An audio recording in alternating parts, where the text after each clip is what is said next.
Now that you have understand how to set up your scene properly, let's dig in the real thing and start generating some light analysis.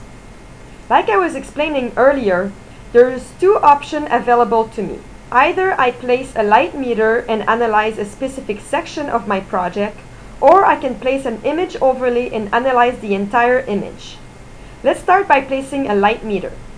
I can find the light meter under the lighting analysis menu or under the help tool tab. For this particular project, I am placing the light meter to cover both boardroom plus the corner unit. In the light meter parameter, I can adjust size and number of segs. I want to make sure my light meter is behind my glass and at the correct height. Then I hit calculate all light meter. Okay, I can see that at 3 p.m. on June 21st, I have really bright situation happening. Well, I have a solution and it's called blinds. I have created an object here that can simulate window covering system. I position it to cover all the corner window. I am showing it here in red so you can understand that it's covering everything from floor to ceiling. But in fact, I will give it a full white material and recalculate the light analysis. Now, no more light are entering in my boardroom. I can see all my lux number are at 0.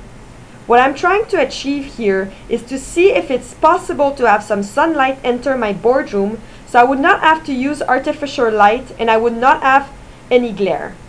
So if I go back to my blind material and adjust the transparency to 0.5 for example, and let's see if that could be working. Recalculate my light meter again and the results, well, is better, but I'm still receiving too much light close to my window. Let's try a lower number of transparency and recalculate. Now before I do that, I can also adjust with the help of the lighting analysis assistant my color gradients. I can have it to show a color gradient in linear or logarithmic. I can enter the maximum lux, which will alter my gradient of color. With my blind material set to a lower transparency, I recalculate my light meter and look at the result. Now we are getting somewhere. My number are close to what I am looking for, which is comfortable amount of lux without having to use artificial lighting. I can readjust my gradient to a maximum of 2000 and obtain an interesting gradient for presentation. Talking about presentation, now that I have found the magic number, I would probably do a light meter that cover only the boardroom where my camera is aiming. If I have a look at it in the window, I can choose to display color or not, display orientation or not, or show the lux number or not. Also, if I'm in the US, I won't be talking about lux, but I will be talking about foot candle, and I can adjust that by going to customize unit setup and changing the lighting unit to American. And you can see on the screen the changes to foot candle. To render my overlay, I will have to go to lighting analysis menu and create a lighting analysis overlay.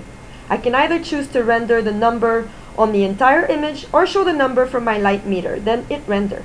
Let's have a look at both results. I have done this overlay of important hours during one day. I have on the top the information on location, date, and time, and at the bottom my maximum lux for the image and the camera I'm viewing in. So I've rendered different time of the day, like 9 o'clock, 10 o'clock, 11, 1, 2, 3, and 4 o'clock, and I can analyze my number and perhaps make decision if I can maybe open the blinds or if I have at certain hours use the artificial lighting. The other option available will be to have an overlay of number on the entire image. According to your project and your analyze, you will find both really handy. Once you've calculated the light value, you can export them for further analysis in CV files that can be read by Excel or any Microsoft Office software. Once in Excel, this is what you get: lighting meter number, ID, frame, location, date and time, lux number, and so forth. So I hope this presentation helped you understand how exposure technology exclusive to 3ds Max 2009 can help in your sustainable project or any of your design.